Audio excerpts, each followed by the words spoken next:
This is Michael Smith from the Real Talk School of Nursing podcast. Nursing school is a struggle for many. Everyone struggles at one point or another, even that seemingly bulletproof student you're thinking about right now. Some people will struggle with tests, some will struggle with clinicals or lab or sims, and some of those students who struggle with none of those things will struggle within the profession. Nursing school is a struggle for some from day one until the day you graduate. It was for me. It might be for you too. But trust me, if I can make it, you can. Just keep working hard. Be truthful to yourself. Be joyful in the hard stuff. On the other end of school is a profession that is amazingly hard. I'm not going to lie to you, especially in the first year. And the rewards, though amazing, are sometimes heartbreaking too. You will have to wade through a lot of muck and mud to get to these amazing little jewels of experiences that make coming to work worth it. Nursing and nursing school isn't just about learning content, about learning the tasks that you have to do. It's about learning to grow through adversity, coming out the other end stronger.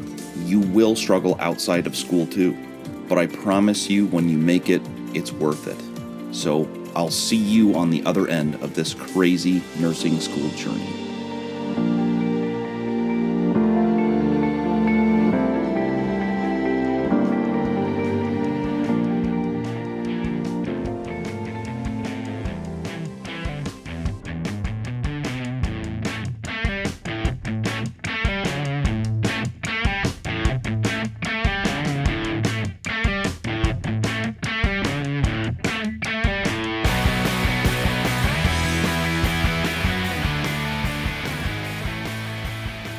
Welcome to the Real Talk School of Nursing podcast, Season 5, Episode 1. For the love of God, thank you. We've made it to Episode 1. I am your good and faithful host, Michael Smith. Today, we speak with an incredible new grad who has an amazing story of foresight and sacrifice.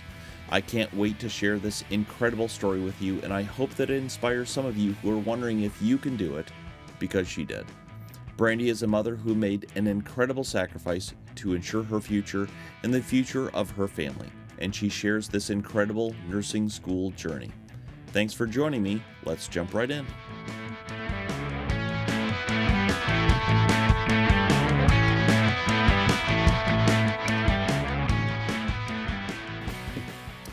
So, welcome Brandy, and thank you so much for being willing to share your amazing story. I've done other episodes in the past about mothers having to sacrifice their time, mothers in nursing school who feel like they're, ruining their kids' lives and, wondering if it's all worth it. And, and I think your story takes this to a whole different level. And so let's start from the beginning. Did you know you wanted to be a nurse from an early age? Absolutely not. No, I had no idea. So I was actually raised by a family of firefighters, and of course I wanted to be a rock star and play at Warped Tour, but obviously, I wanted to be a firefighter. And around the age of 22, I realized that wasn't going to happen because I couldn't wear the SCBA, just medical reasons. I wasn't cleared.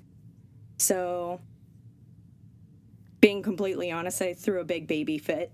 And I was like, I don't want to do this. And people were like, go into nursing. I was like, I don't want to be a nurse. I want to be a firefighter. This is what I want to do. And it wasn't until I was 26 years old and I was actually in the hospital giving birth to my daughter that I figured out, okay, I can do this. I can see myself doing this. I can tell you that the nurse was the reason. She was what changed my mind. She was the one that made me realize that, this was my calling. It's so funny to me how everything just happens for a reason, but she was barely older than me, and I was going to get an epidural. I didn't want an epidural. I was really scared that, I would be the statistic, and I would be the one, they messed up on, and then I was like, oh, God, I'm going to poop on myself forever. I'm going to be paralyzed. Yeah. A legitimate fear. Right. But, everything went fine. But, Yeah, so I started crying when they started doing the epidural because I was terrified. And she just grabbed me and hugged me. And I feel like especially nowadays, like seeing that sort of kindness coming from someone, especially like a woman that is of your same age, it really took me aback. But at the same time, I was like, this is really cool that nursing's like, it's the field that crosses those boundaries. It's what breaks down to the like those walls and allows people to connect. And there was something really badass and beautiful at the same time about that. And I just fell in love. So what was the actual, like, how did you come to that decision to actually pursue nursing? Because I understand the inspiration of that moment. On my part, a medical care experience that I had of my own was kind of the impetus to make me think that was a possibility. But like, what was the, like, how did you come to the decision that was like, okay, there's the decision is like, yeah, nursing is a thing that I want to do. Like, what was the thing that made you decide that you wanted to actually enroll in school and start actually doing prereqs to pursue this? Like, how did that go?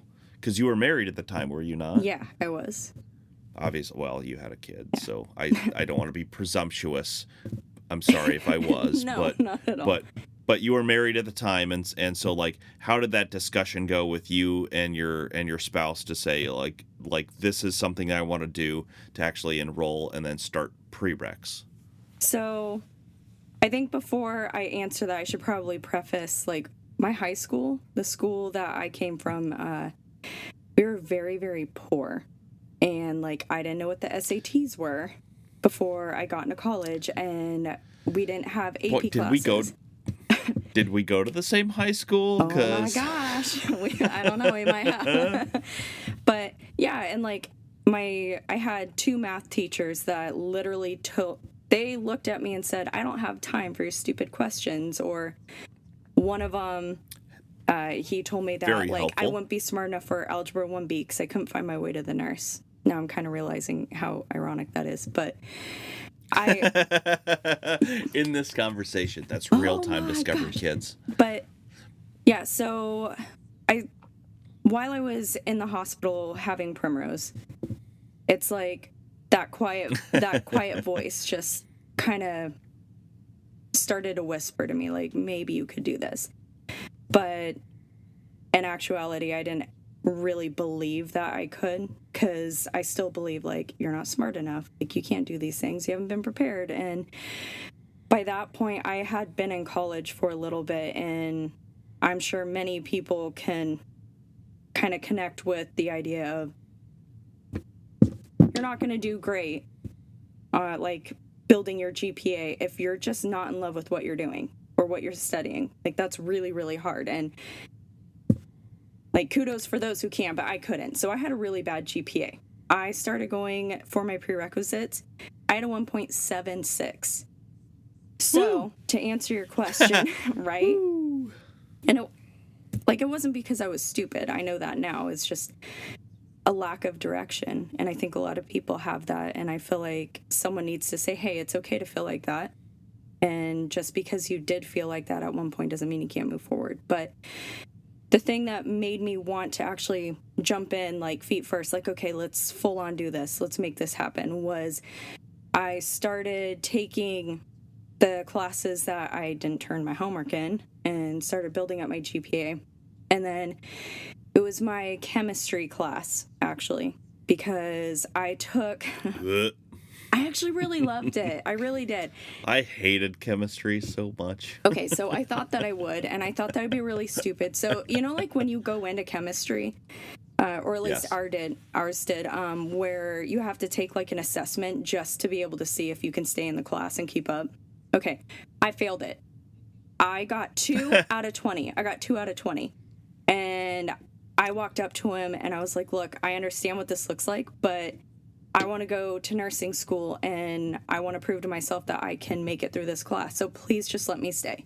I ended up passing that class with the highest grade in the class.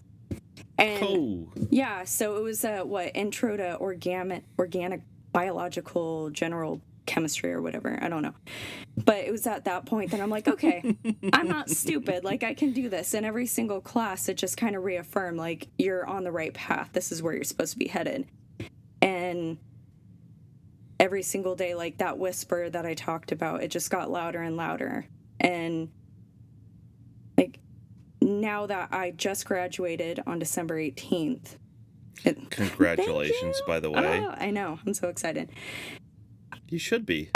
You should be very proud. I'm proud of you, and you should be very proud of you. I appreciate that. I wish I knew earlier just how capable I was. And that's why I started building I don't have the biggest presence on Instagram, but I wanted to at least have somewhat of a voice to tell people, like, no, don't you dare stop. If that's what you want, you keep fighting for it, and don't let a single person tell you that you can't, because at my community college, I was actually told, you're not going to be a strong candidate, don't even try, even though all of my prerequisites, I had a 4.0 in those. And I was turned down from every single public program in my area. And it got to a point where I was like, all right, well, let's get creative. What can I do? And I started looking around at private, and people will say that they're for profit, but you know what? If you can get in, the sooner you're in, the sooner you graduate, you're out in the workforce and you're paying it off. And if you want something bad enough, got to get creative. So I moved out of state. So well, let's slow down a little bit. Let's back up a little bit, because I don't want to get ahead of ourselves a little bit. So you had a 1.76. Let's not. Yes. We're not just going to skip past that. Like, you didn't just say what you just said, right? Okay. So I had a 1.76, and I will own that. But once you found nursing, and what happened? I found a direction, and I'm stubborn as hell. So if I want something, I'm going to push forward. And I had a mantra, actually, before every single class. I would say, I will pass this class, I will pass this test, I will get into nursing school, I will graduate with honors, I will be a nurse. And I told myself that every single day. And actually, the last day of my program, it was really cool, because it's like that mantra just got chipped away. And so all that was left was, I will graduate with honors.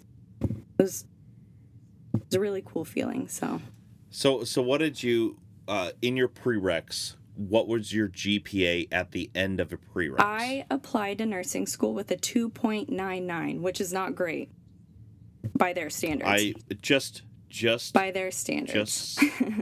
Just so we're being very, very clear.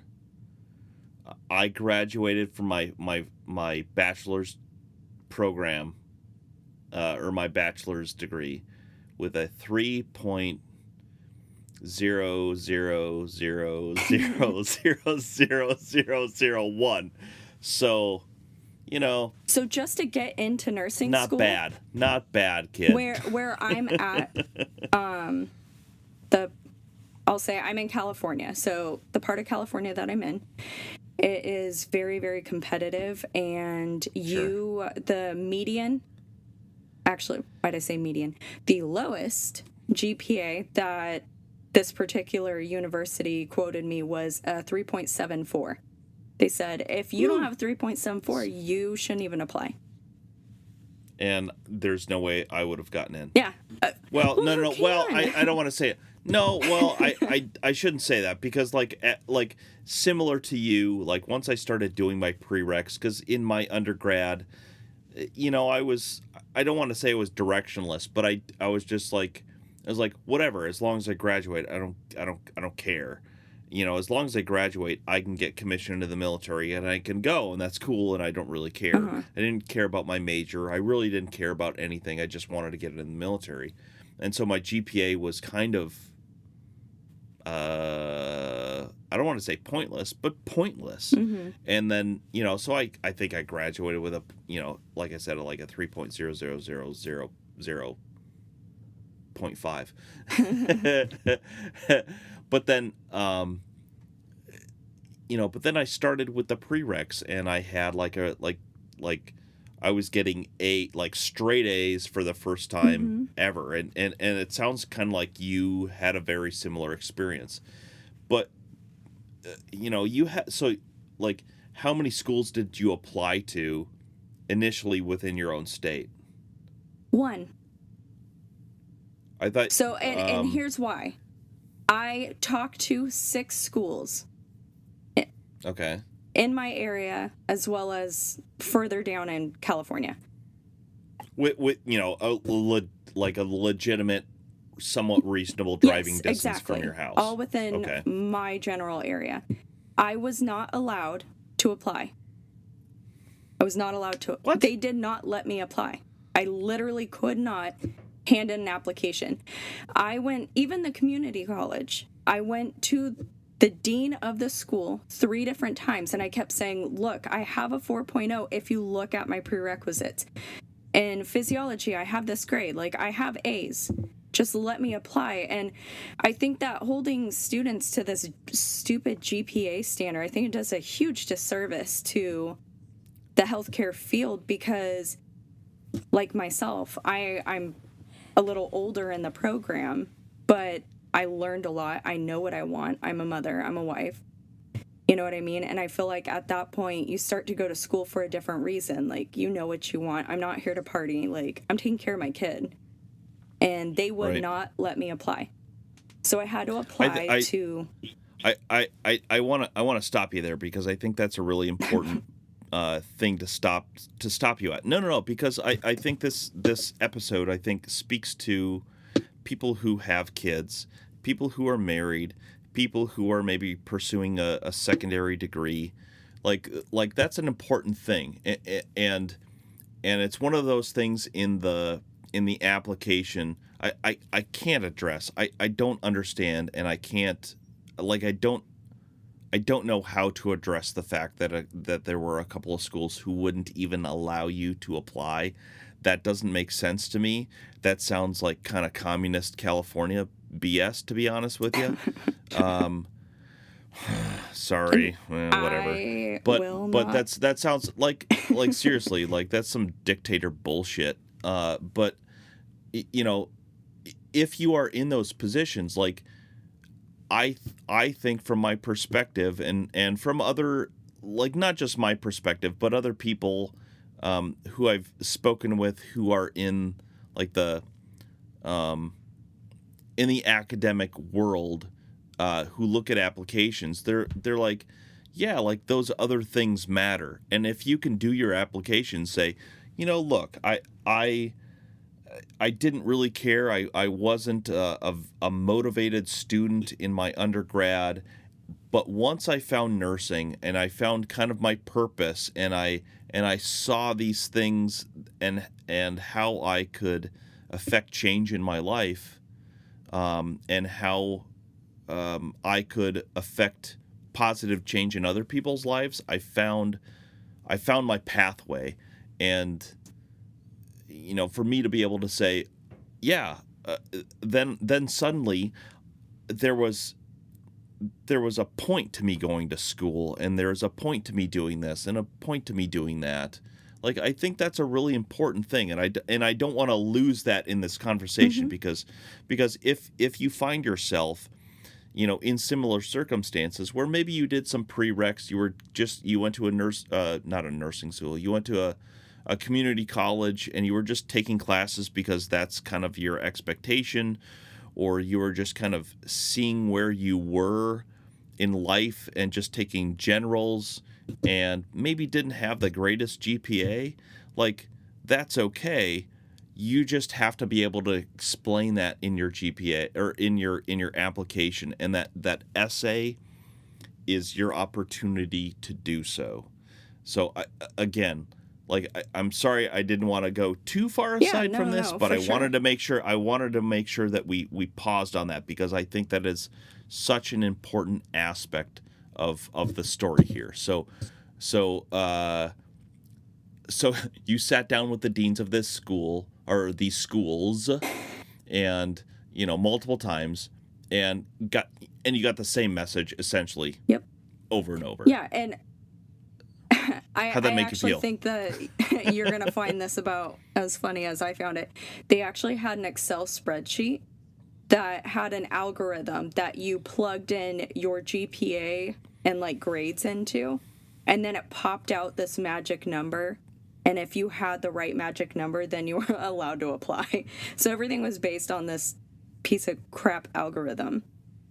Now wait a minute. I love Excel spreadsheets, so let's not blame it on Excel spreadsheet. I will send it to you. It is like a one-line little math problem. Either way, I was really pissed off, and it doesn't allow students like me to be like, "Hey, I was an idiot before because I didn't turn in homework. Like I was a dumb kid, but now look at me."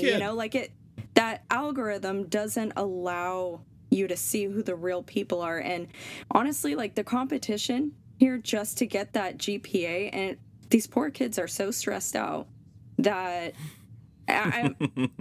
some of them are resorting to using like Quizlet, like, you know what I mean? Like they're cheating in order to get in because they're so terrified that they're not going to get in. Like I'm not like making excuses for using programs like that, but that says something to me, I think. So you got angry. I got angry.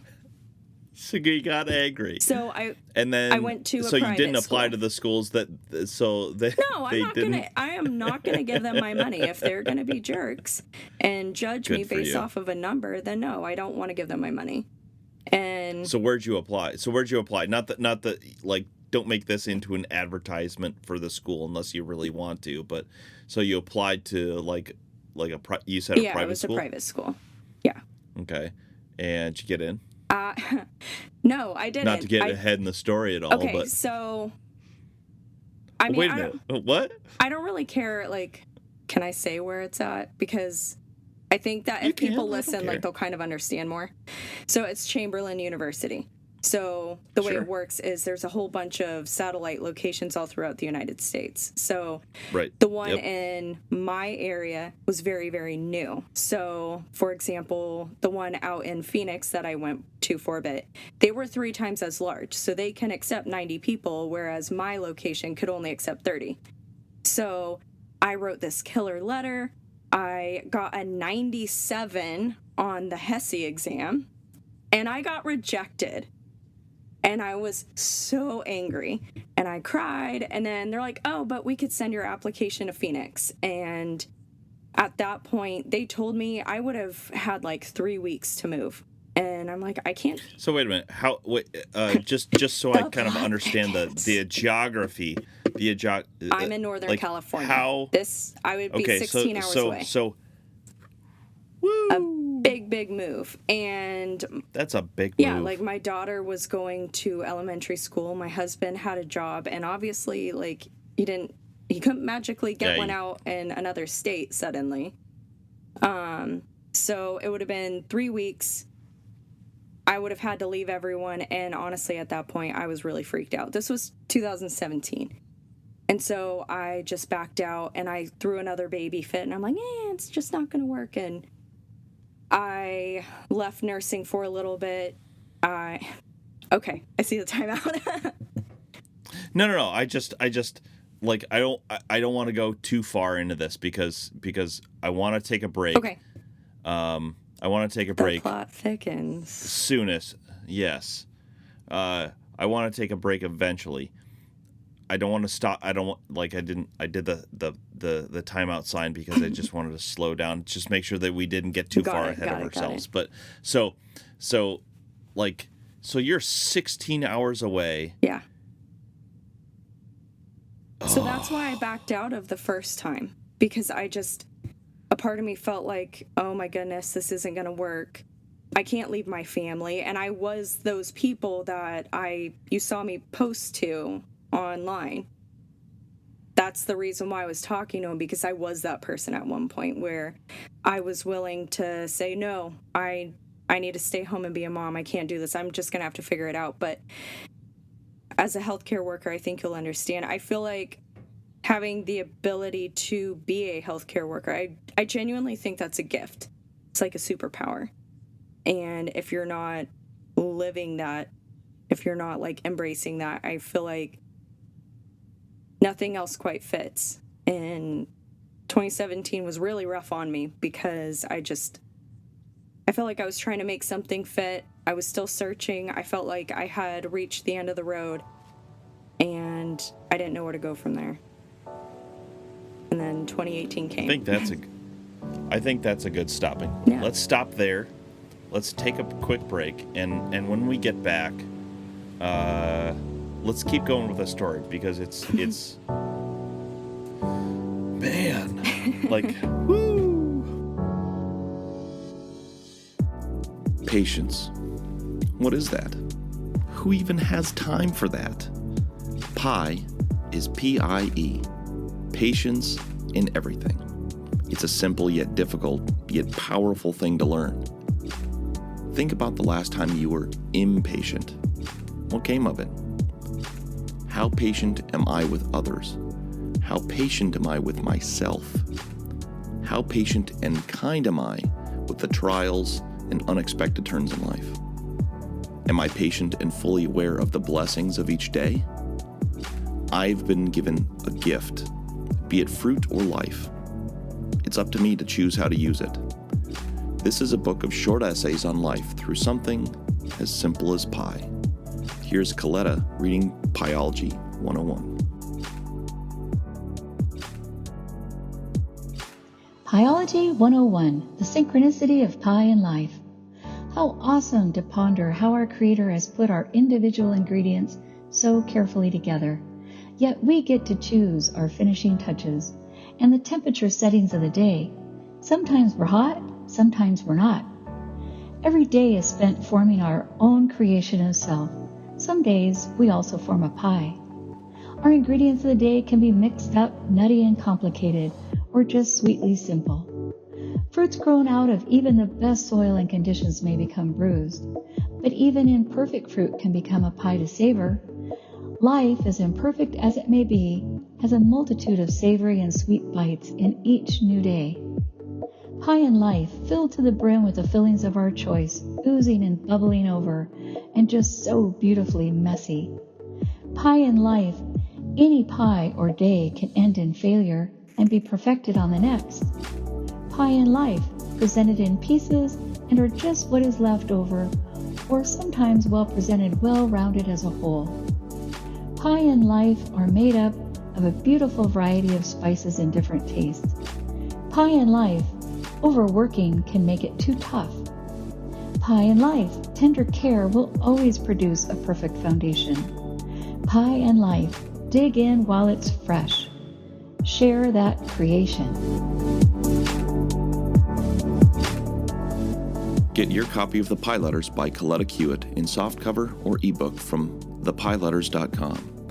That's thepieletters.com, and buy your copy in softcover or ebook from thepieletters.com, or you can go to Amazon. Love you all. God bless.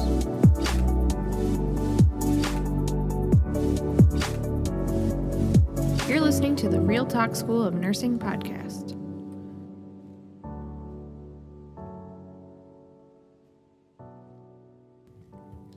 Welcome back. I'm talking with Brandy, who's a new grad, right? I am.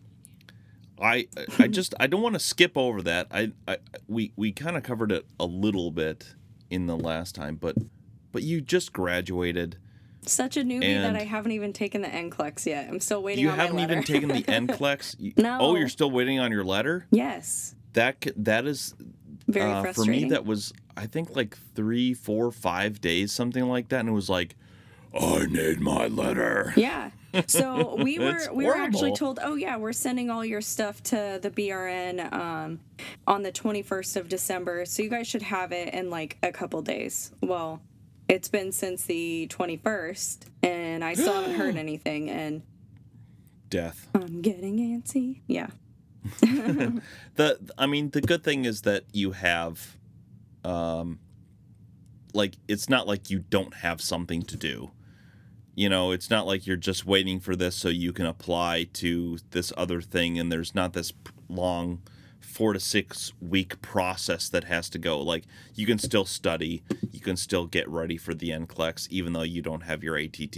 It's just a scheduling thing. Like, I have another friend who just scheduled their so they just scheduled their NCLEX for mid-February. They just bought UWorld, which I have a very high opinion of. They had already gone to a Mark Klimek review, like they did one of the in-person ones before COVID hit, and they're going to do a review.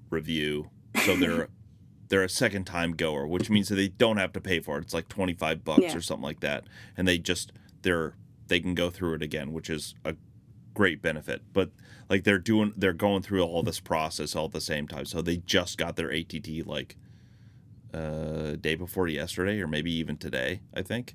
When they graduate. And did you say that? Like mid-December, so about 2 weeks ago. What the heck? Which I think Come that's on, California.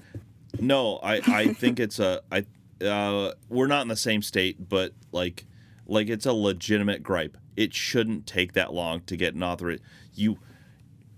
Look, the nursing program knows that you have passed prior to you, like before you've turned in your last assignment. They know whether you have passed or not. Yeah. Process this stuff. Come on, let's do it.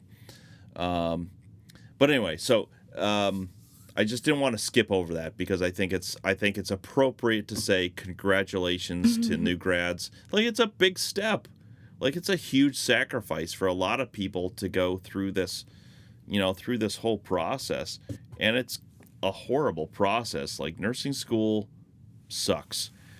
But one of the things that I tell sorry, it's a total aside, but one of the things that I have to tell my friend all the time is nursing school is not the profession. Like, nursing school sucks butt. It totally sucks butt. And maybe if you're a Dean's List, Sigma, Kappa, Theta, cum laude, whatever the heck you are. Are you calling me out right now? I'm calling you out because I'm the village idiot of my cohort. So like I can totally call you out, and it's legit a bit. No, here's the thing. But the worst thing of nursing school isn't the work, I don't think. And one huge gripe I have about, I guess, the whole nursing school culture right now is everyone's like, oh my God, it's so hard. And it is hard. It is hard, but yes. I think it's the mental game. Like, they make it to be this insurmountable mountain. Like, oh yeah, this unattainable goal. Like, it's so hard that you might not make it. No, you can make it. It's just the mental game. The last year, the last 6 months, the last 1 month, I got to a point where I'm like, nope, don't want to do it anymore. Like, you just get so tired because it's 2 years of 100% of the time giving 100%, and it's really exhausting. And it is exhausting. Yeah, it's the mental game that's the hardest part of nursing school. In my opinion. The weirdest thing, I've been doing this podcast for 2 years. This podcast has existed for basically 5 years, with that exact message. It's the weirdest thing that there's more to nursing school than just content. Like, there's a mental aspect, there's a life aspect to graduating from nursing school. But anyway, let's get to the point here. Let's talk about the sacrifice, because we talk about sacrifice in school for things like spending time with friends or sacrificing sleep in order to study.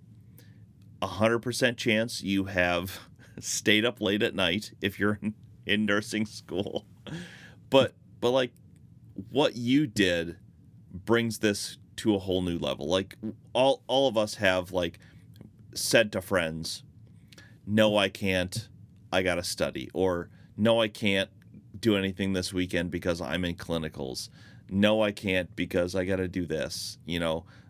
Saying to family on, since we're in the season, Thanksgiving, Christmas, New Year's, no, I can't because all during COVID. my finals. Yep. Or or whatever, like no, I can't because I've got this other stuff going on. No, I can't because I have to study for the NCLEX. But you take this to a whole new level. So tell me about going to a different friggin' state to pursue the career and kind of your dream. Yeah, so where we left off was, I said it was 2017. I got in out in Phoenix, but I only had like 3 weeks. So like I said, I had to turn it down because I'm like, I can't make this work. And I just felt like that was just a sign, like it's not going to work. And so throughout the rest of 2017, I was sitting there like just kicking myself, trying to figure out what the heck I'm supposed to do now, because I thought I had it all figured out. And I ended up realizing in that time that, like, one thing that I told my daughter is, like, the things that in order to do great things, you have to do the hard things. You know what I mean? And I realized that... Do I ever? Yeah, like, no amount of time is going to help you figure out what the heck you're supposed to do if you've already found it. Once you find it, you have to hold on to that. Whoa, you have to do... Whoa. Profound, you gotta, right? you gotta say that again. You gotta say that again.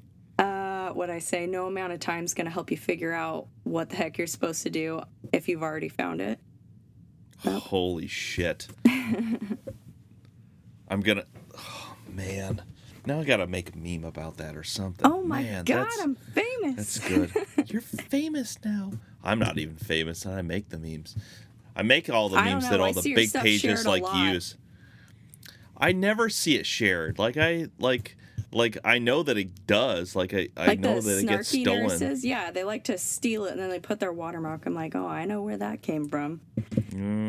Yeah. There's been a couple. I don't actually mind because I think I'm, how's it go? Copying is the finest form of flattery or something like that. I think so. Something like that. Whatever. It's all good. No. That was great phrasing of a very profound truth. But sorry. Well, go ahead. I'm glad. But yeah, so eventually I just kind of realized that I was never going to find something different because that is what I was meant for. So I just started to think, okay, how can I make this work? So I tried again to go to those schools around me. I tried to go to Chamberlain that had rejected me before. And so they ended up saying, honestly, like, I took another fluff class. I got an A in it. I upped my GPA more. And they're like, sorry, like, now we're even more competitive. So I was like, I'm not playing that game. Straight to Phoenix. Yep. I didn't even apply to them. Yeah. No, like, I remember applying to this other school, like, when I was doing all my prereqs, and the target, like, the bullseye just kept changing. And I'm like, I can't continue to take these fluff classes because I did the same thing. They're like, well, we really want your math GPA to be higher in this category. And I'm like, bro, I just got done with, like, 3 high-level math classes, like the 3 top classes that I could take at this school, and got A's in all of them. Like, what more do you want?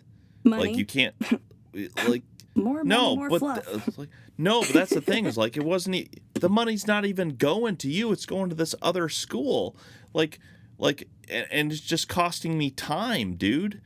Like, what you're costing me is income because, and I've had this argument before with other people, is like, every month that you are not a nurse costs you between $3,000 and $5,000.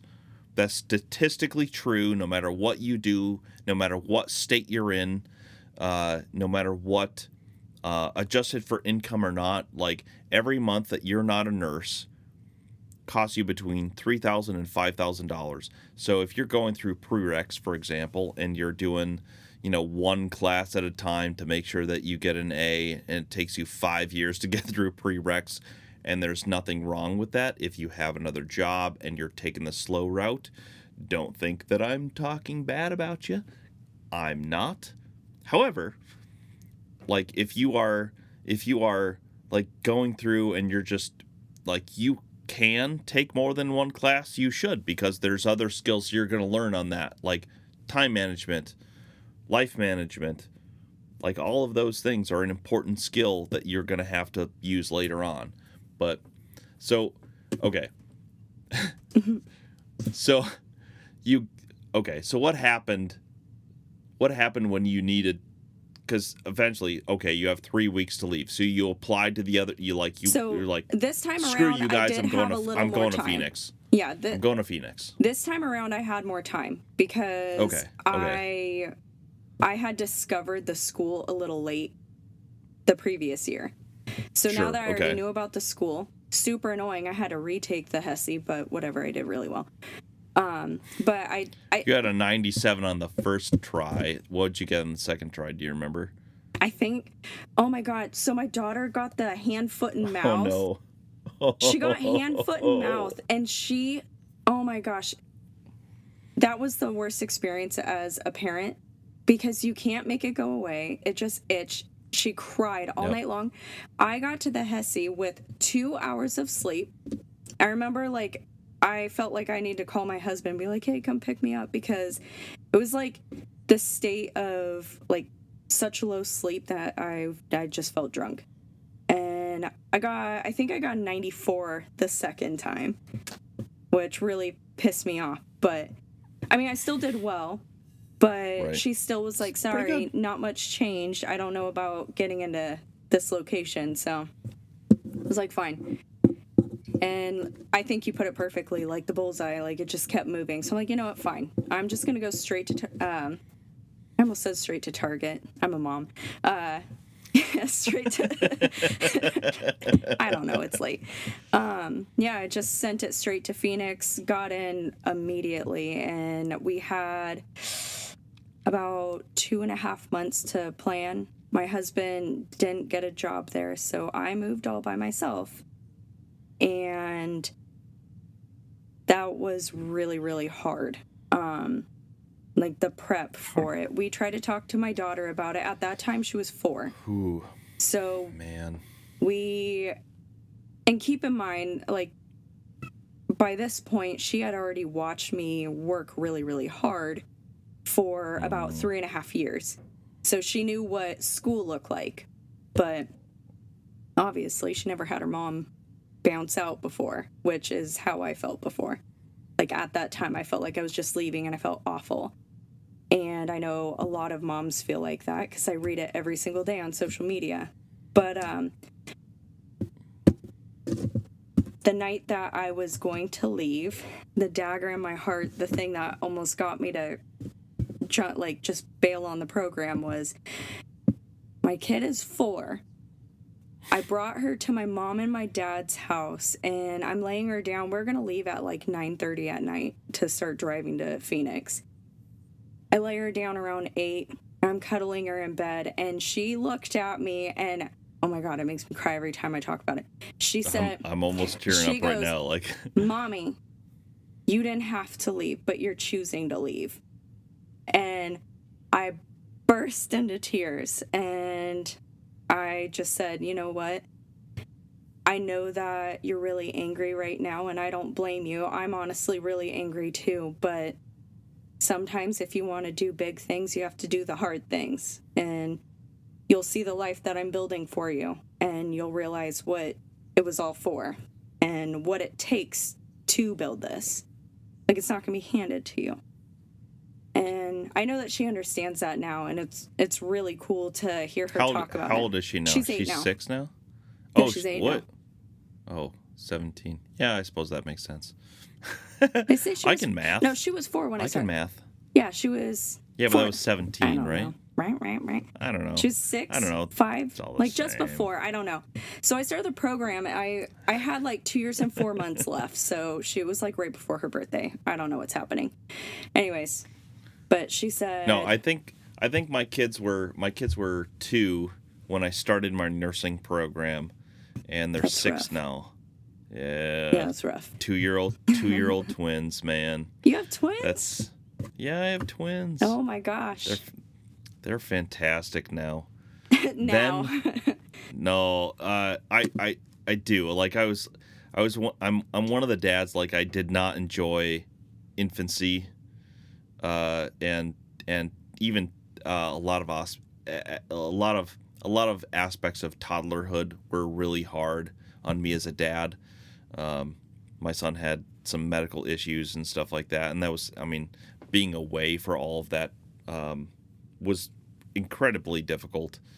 And now my kids are, like, we got some of those medical stuff taken care of, and like, like kids are doing really great. They're 6 now. You can have a semi-rational conversation with them. Like it's really fun. Like I'm enjoying being a dad right now. And now that I'm kind of in my nursing career, like I've got 12s now. I've got time off where before I was on 8s and just like at work, like I literally felt like a nursing student, like the same nursing school student schedule where it was just like, hey, can you do something?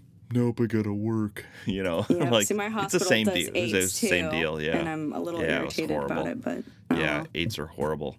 yeah. So let's can we pause there? Let's take because we're about 15 minutes. I want to keep segments about 15 minutes. Yeah. So let's take a pause there, and when we come back, let's talk about how it's going now, All right. or how it was going, how it kind of ended towards the end of your nursing school journey. Oh. Anyway. Yeah, it was good. Let's do this.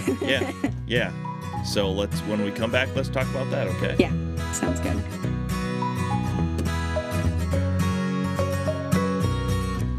Sponsoring this segment of the Real Talk School of Nursing podcast is Mike and Bonnie's Snow Shovel and Driveway Salt Emporium. When the temperature drops fast and rain turns to ice in your driveway, which is then covered by 6 inches of snow, you need 2 things: snow shovels and driveway salt. Luckily, there's one place you can get both of those things. They have everything. They have all of your favorite trenchers, cleanouts, border spades, cap rocks, post hole diggers, grain scoops, and hand trowels. That's right. Everyone from the toddler in a sandbox to the fashionable urbanite and the sun-hardened farmer. Mike and Bonnie's Snow Shovel and Driveway Salt Emporium can cover all of your scooping, transferring, farming, digging, and shoveling needs.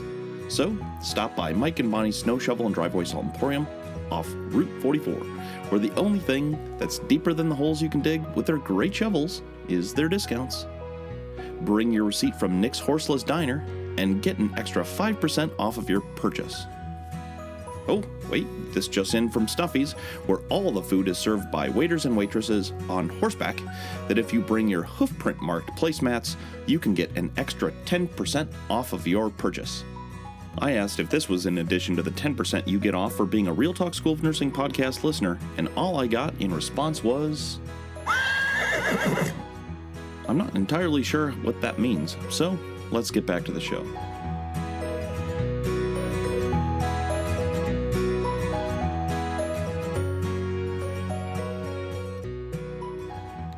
So welcome back. So let's talk about how it's going now. How is it going now? I am done. That's how it's going. That is so satisfying. Like it's the end of one set of pressures, but the beginning of another set of pressures, but it's still gratifying, I think, in a way. Do you agree? Oh my goodness. Yes. So I think especially finishing my last year during a pandemic and not really getting the clinical time on site that I really should have gotten. Like I don't know. The intimidation's real. Like it makes me feel like, do I really know what I'm doing? I feel like most nurses like No, Yeah. no, Like, I'll acknowledge totally. that. I totally don't. But, Okay. Okay. For any nursing student who is out there who's going, I don't know what I'm doing. No, of course you friggin' don't.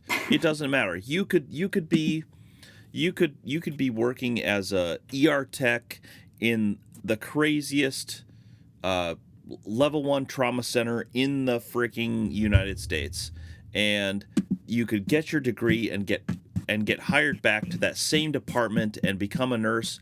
Do you know what you're doing? No, you don't. Because you don't have on-the-job training. You just don't. Like, if you did your preceptorship there, you might have some idea, but it's not the same. It's not the same. You don't learn how to be a nurse until you are one. well, that's comforting. And I are one. No, so I am working on a surgical unit right now, as a nurse assistant, and I have been for a little while.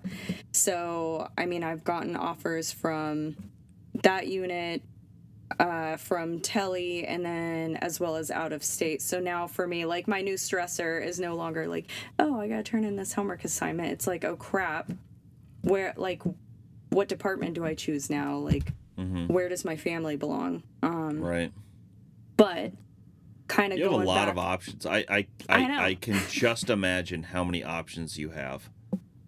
You know, I feel like having all the options isn't necessarily a good thing, because now, like, I just feel kind of paralyzed. Like, what the heck am I supposed to do with this? Because in California, at least, you're told, like, it's pretty unrealistic to think that you're going to be able to get into a specialty right out the gates, you know? Which is unfortunate, because there's a lot of, from my perspective, there's a lot of stuff that if you're in a different department or something like that, there's a lot of stuff that I need. So, like, if I have a preceptor, if I've got either a new grad or somebody coming from a med-surg floor or something like that, and I'm, like, kind of showing them the ropes, like, there's a lot of stuff that I have to unteach people, and that's not bad. Like, it is what it is, right? You just be like, okay, well, that's, I hate to say it this way, but, like, well, that's not how we do it, or that's an ineffective way to manage that. I know that's how you did it there, but that won't work in this environment, or, whatever it is. I mean, like, I don't want to say that your previous experience on a specialty floor can't be effective, but every place you go, you have to learn stuff and unlearn stuff. Yeah, absolutely. And I think that if we were to be brought into the unit that we want to be in, one, we're going to be trained to be the workers that they need us to be. And two, I think that the turnover for employees is going to be significantly lower also, because if people are happy where they're at, they're not going to leave. So, but I do think it's, I mean, so what kinds of units are you applying to as a new grad? So I applied to one new grad program that was out of state. It sounds really cool the way they do it. So basically, they actually have you put down, like, I put down I was interested in ER as my number one, and then the next one that they offered was ICU, and then, of course, like, med tele, blah blah blah. And so what they do is they actually rotate you through everything, including even OB, and you take classes in addition. I see it shaking your head. Yeah, so, like, they'll give you actual, like, lecture-based classes as well as experience on the units. And then at the end of the year, you're going to write down, like, where you want to end up again. Maybe you change your mind. And the way she described it was, she's like, oh, it's kind of like in Harry Potter when they bring out the sorting hat. And I was like, you had me at Harry Potter. And she's like, yeah, we do, like, this ceremony, and then, like, you get sorted. But in California, I feel like I don't really have any options. Like, I'm at basically the best hospital that's in my area. So I know that this is where I want to be if I'm going to stay in California. Sure. So I can choose to stay on my unit. I could go to Med Tele. Or actually last week, we don't have nurses' aides up in ICU. We're really small. We've only got like 6 beds up there.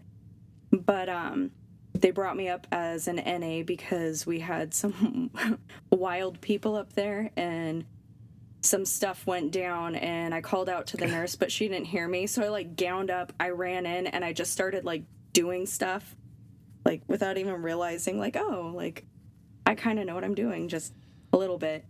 And she actually said, like, just so you know, we do hire new grads. I would be willing to give you a chance. So now I'm like, oh crap, it's ICU, and it's really scary to my ICU, baby nurse. No, like don't. I don't want you to be intimidated by specialty units in general, but like ICU is intimidating for me. Just so you and I are having this conversation, like for me, it's intimidating because it's a very controlled environment, and and I will make fun of ICU nurses because I feel like a lot of them have to yell all the time because they have to they feel like they have to talk over the applause they hear in their own head. Yeah, I saw that meme the other day and I laughed. I was like, it's gonna be me. So, but no, I mean, a lot. Look, I know a lot of the ICU nurses in my hospital, and do a lot of them deserve it?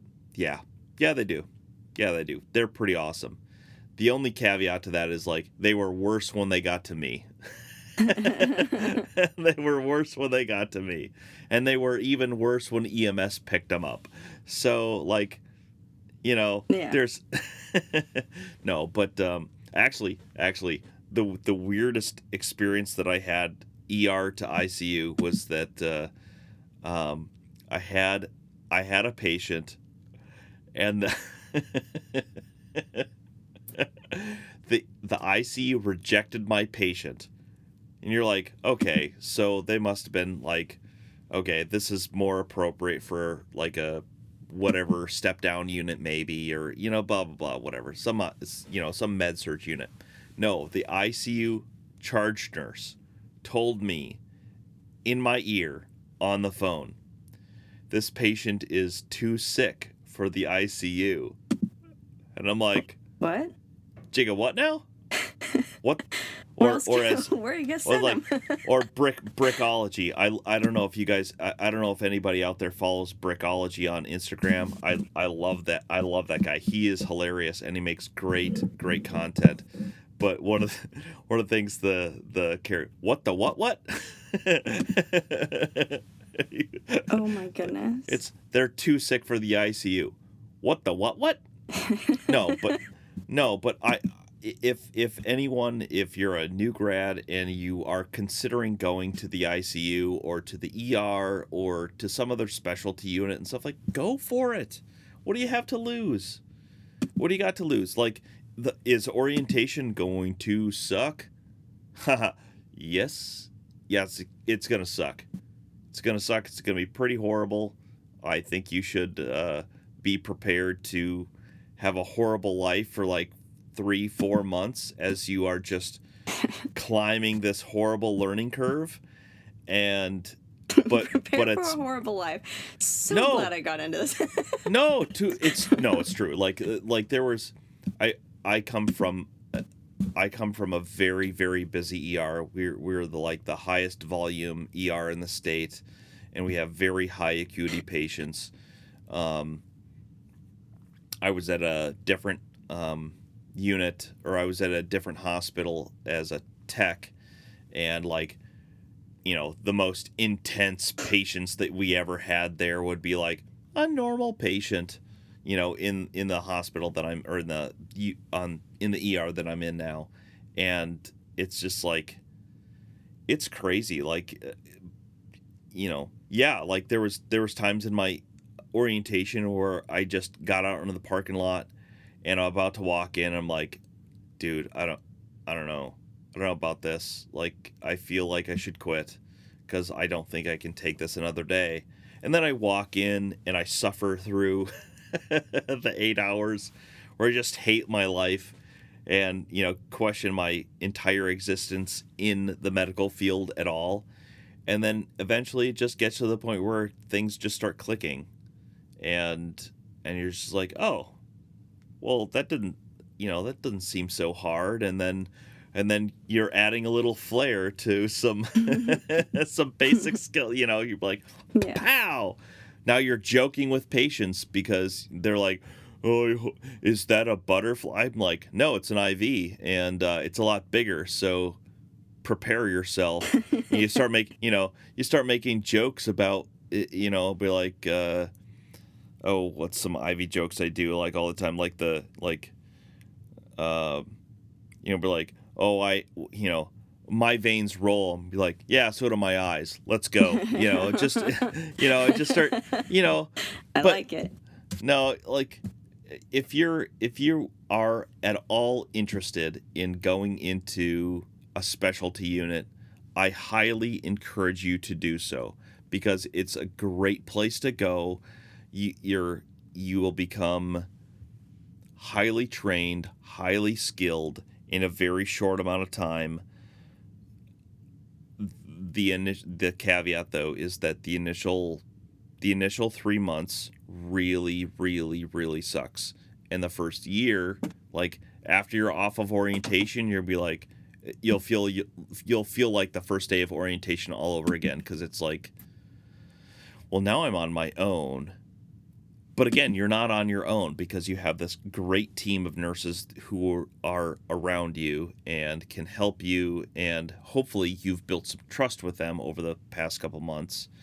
And, there's all those things. So it's like, I think it's important that, like, if ER is the right place for you and that, like, just go for it. Yeah. What do you got to lose?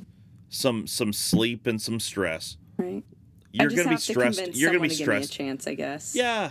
No, like, and you're not in a different boat from other people. Like, oh yeah. I felt the same way. So like my home hospital, when I graduated, or right before I graduated, I talked to my manager, and she pulled me aside, and she's like cleaning up a room with me. And I'm like, well, this is odd that my manager came down and was like cleaning a room with me, and I'm like, okay, whatever. And she's like, well, what do you plan on doing after graduation? And I'm like, well,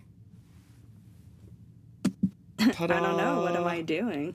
What am I doing? I've only had this job for like 3 years, and this hospital's like 3 miles from my house, so I guess kind of maybe what I was thinking was that maybe I could work here. And she's like, yeah, but this is, it's a small hospital, and it's really hard to get, it's really hard to work in a place that has limited resources.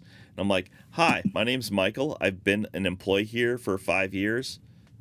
Nice to meet you. Good thing I have references.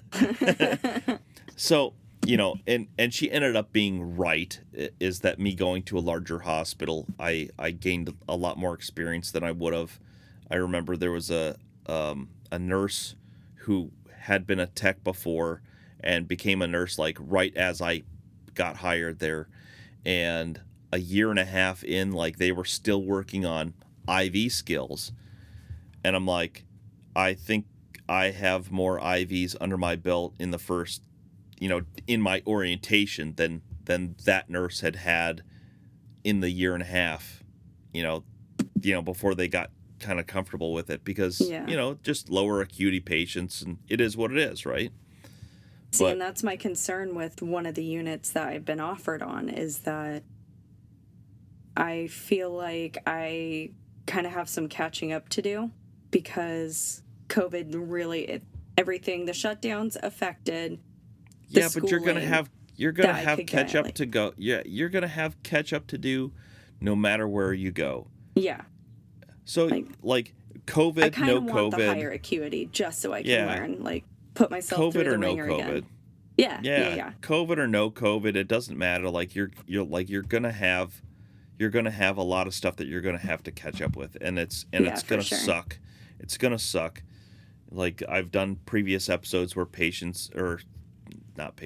nurses, new grad nurses are like still in orientation, and they're like, I don't think I was cut out to be a nurse. Aww. Like we're like, okay, perfectionist, like, and I don't blame them. I don't. I think there's a lot of nursing schools that kind of create these little perfectionist monsters where if you are not perfect all the time, like you're not good enough. And yeah, I just like you can't put that kind of stress on yourself as a new grad because you can't be perfect. Yeah. And there's no nurse that's struggling with perfect. Personally, for sure. Like there's no such thing as a perfect nurse. There's plenty of nurses that I work with who have been in the job for 30 years, and they're like, I learn new stuff every day. And they still say that. And be like, I didn't know that.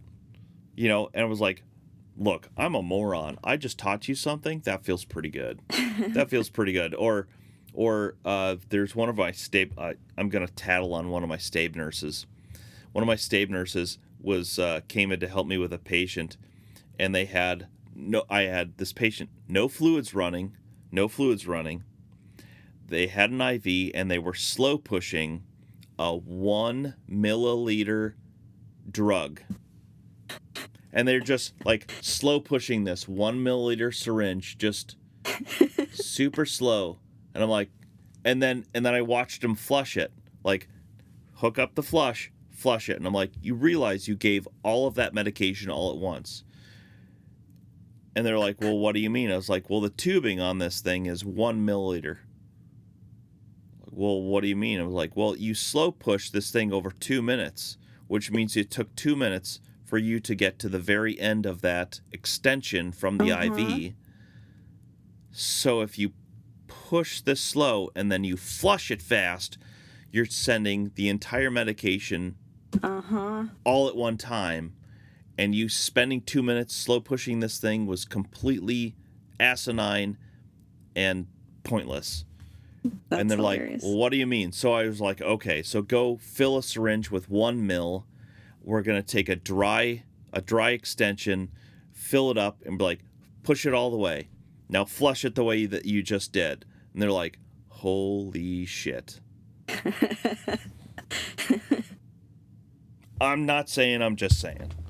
So there's people out there, there's nurses out there who are, and they're not just, and that's the thing, like they're willing to learn from you, and if you're willing to learn from them, and you're open to the opportunity to learn, and open to the opportunity to feel like a moron for 3 months, like you can go to any unit you want.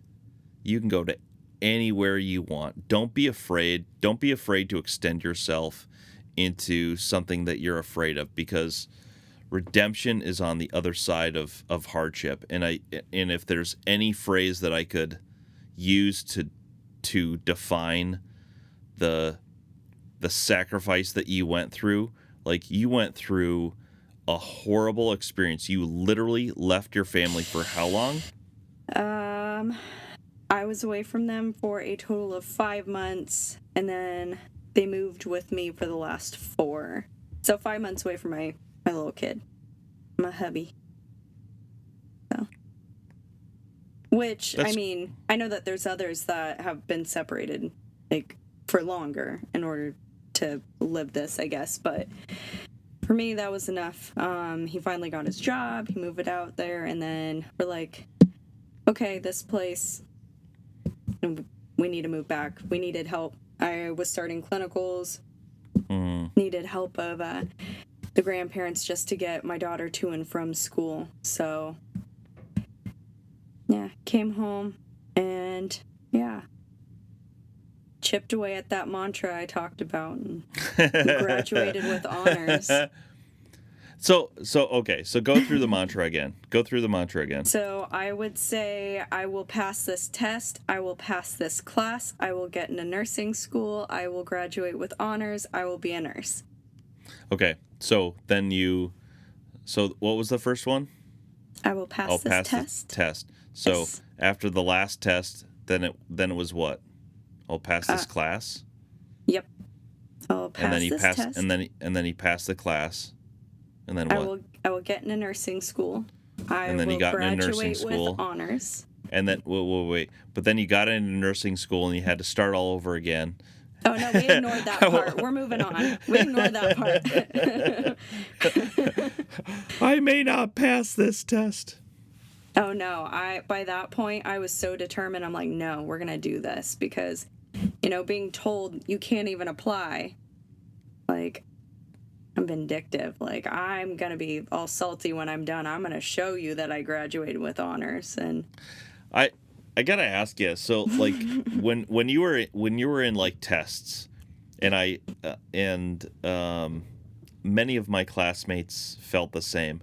So the test that I did the best on, and I got like just being straightforward, the test that I got the highest grade on was like a 92%. That was my best test in nursing school, and it was the test that I felt the absolute worst about. I got out of that and I'm like, oh my God, I got like 40% or whatever. And that was the one that I felt absolutely worst on. Did you feel that way? Like when you did well on a test, or were you the student that, like, if you did well on a test, you knew it? I would have to say it depends on the test, because there were times when I walked out and I'm like, yes, and then there were other times. My exit exam, I actually closed the computer and cried. And I'm like, oh my God, I don't know. Like, I needed, I think, like a 76 or something to... I'm quitting nursing school. I know. I'm done. Yeah, so I thought that I had gone, like, in the 70s. I thought for sure that I didn't pass the exit exam, and then I did really well. So I was like, okay, we're fine, we're done. But no, that was funny, because I think we did an exit exam for Kaplan, and we had to have something or whatever, and one of my favorite instructors, like one of the really supportive instructors, and I should say one of them because there was like two, like one of the two supportive instructors that we had, looked up, saw the score, looked up at me and be like, wow, you did really good. And I'm like, whoa, just like chest puffs out, like, yes. Thank you, yeah. I am the champion. I'm the champion. Awesome. Just no, it was really fun. Like doing well in nursing school feels good. Like when you feel like you've, like, kind of caught your step, so to speak. Yeah.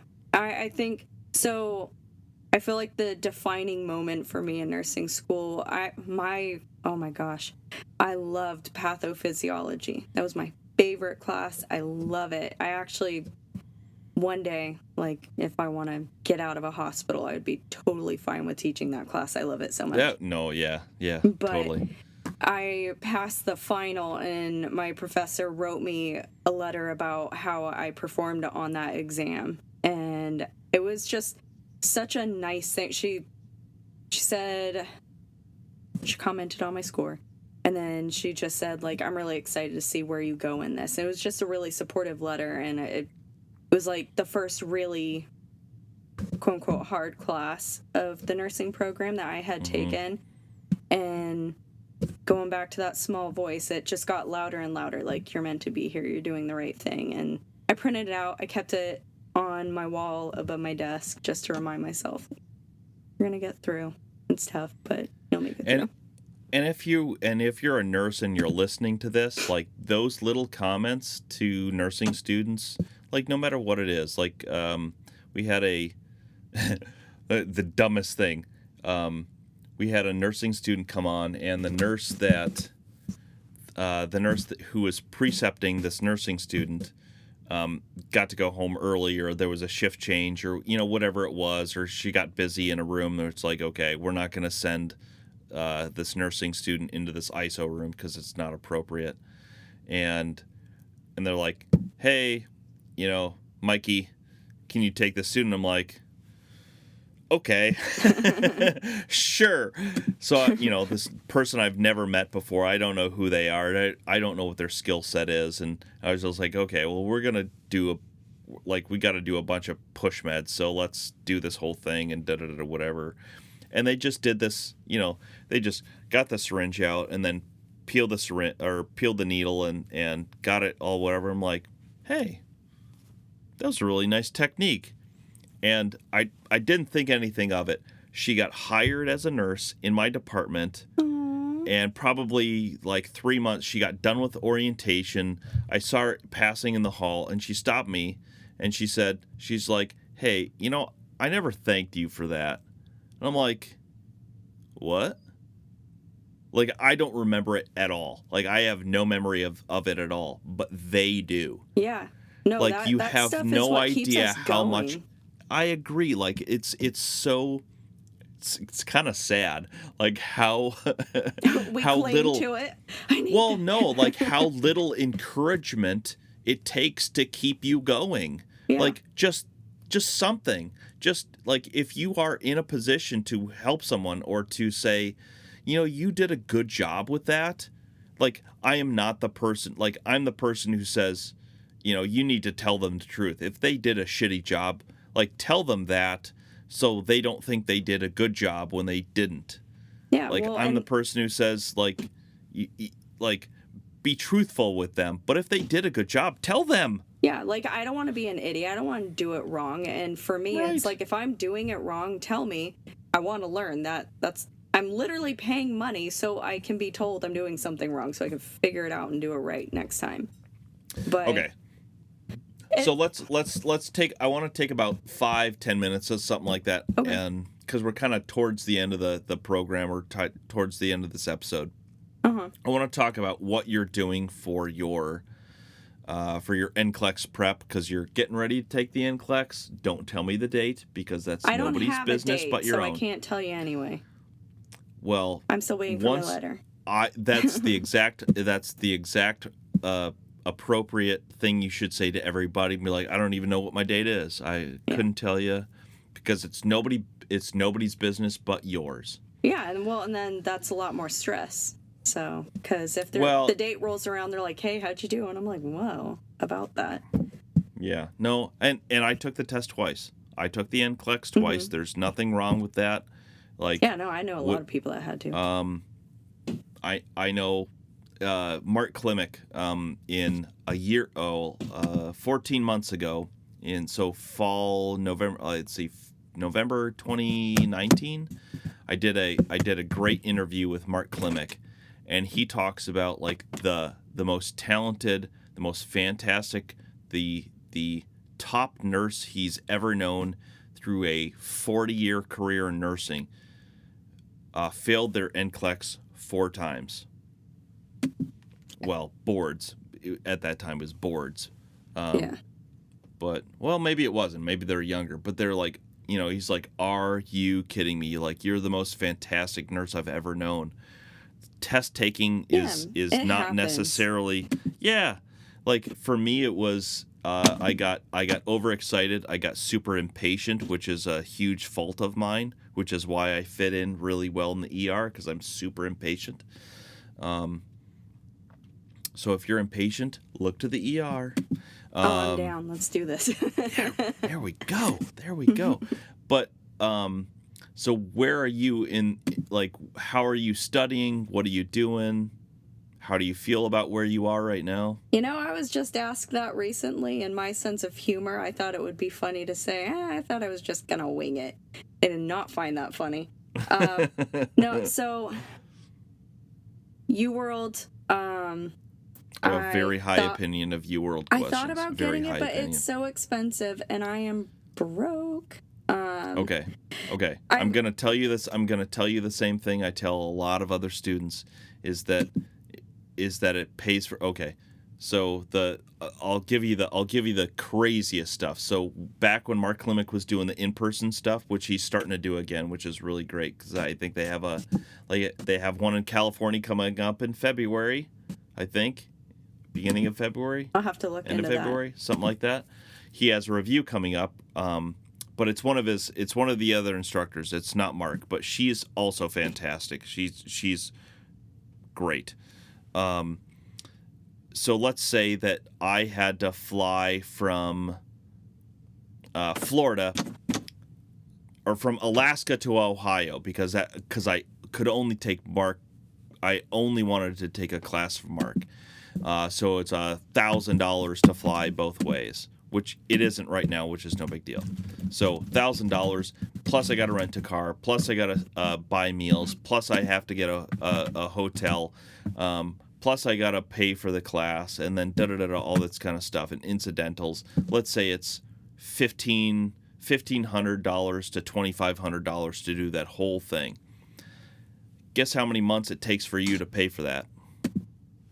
Less than one. It takes you 2 weeks.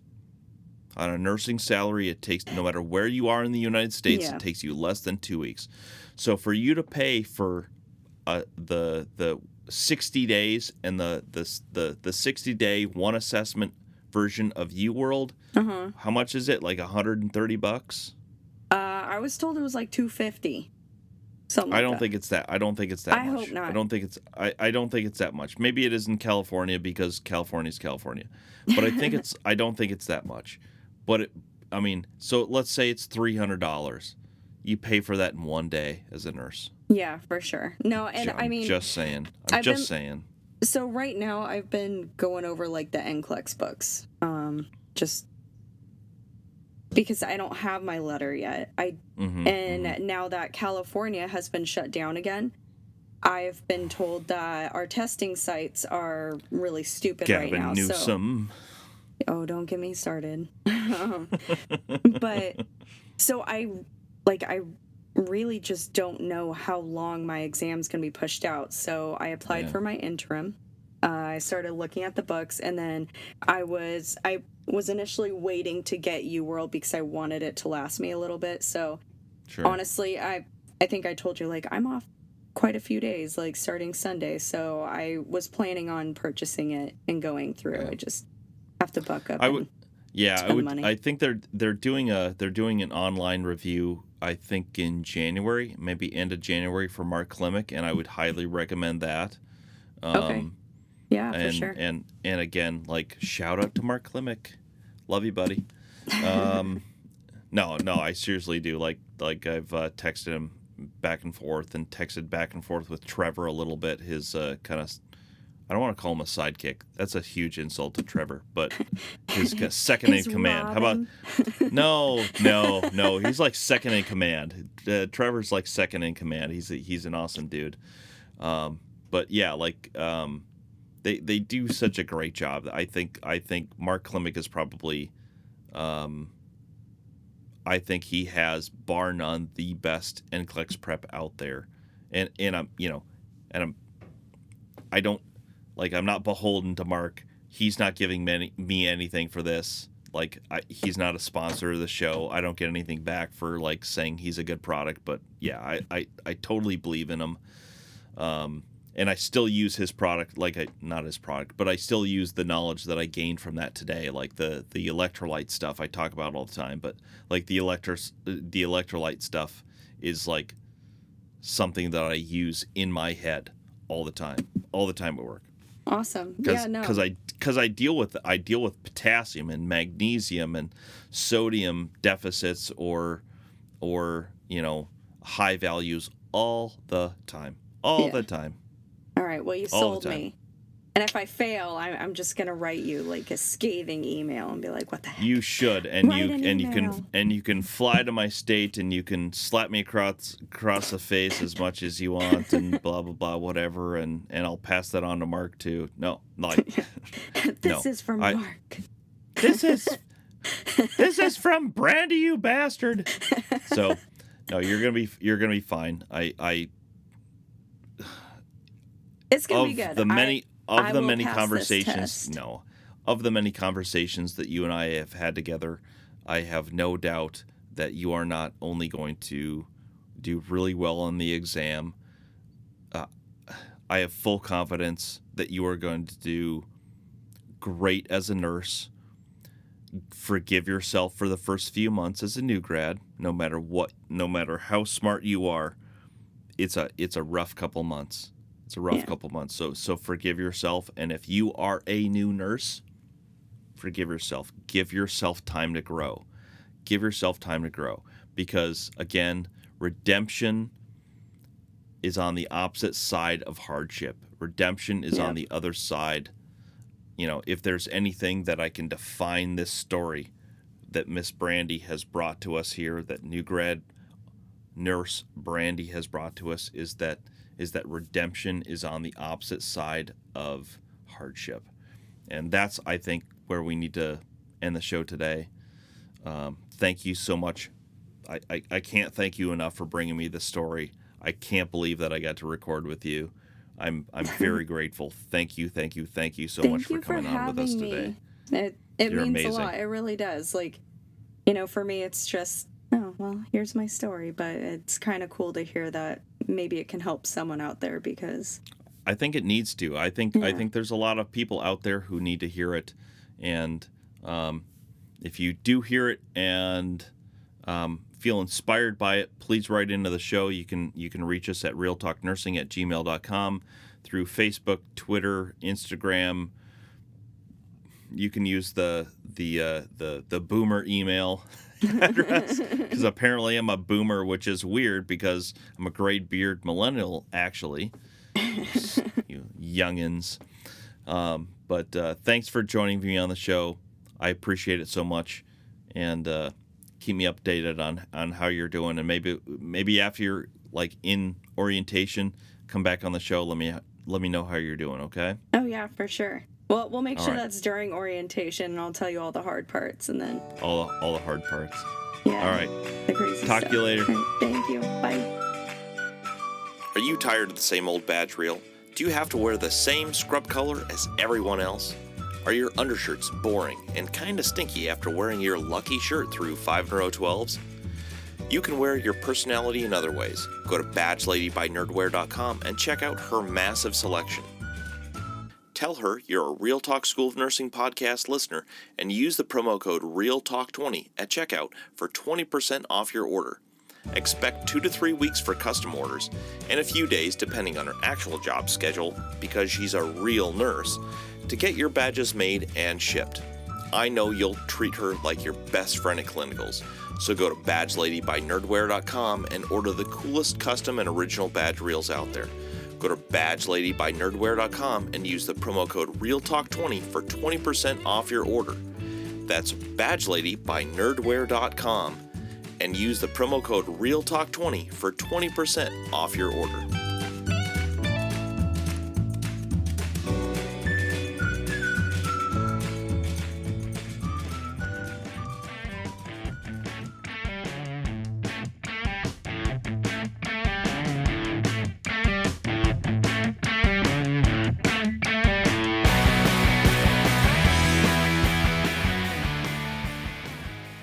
This Real Talk School of Nursing podcast is a Real Talk production. This podcast is dedicated to our brothers and sisters on the front lines of this COVID-19 situation. Sic semper tyrannis, facta non verba. Good night, Steve Cannon. Wherever you are. Annyeong kasayo. Now you go home.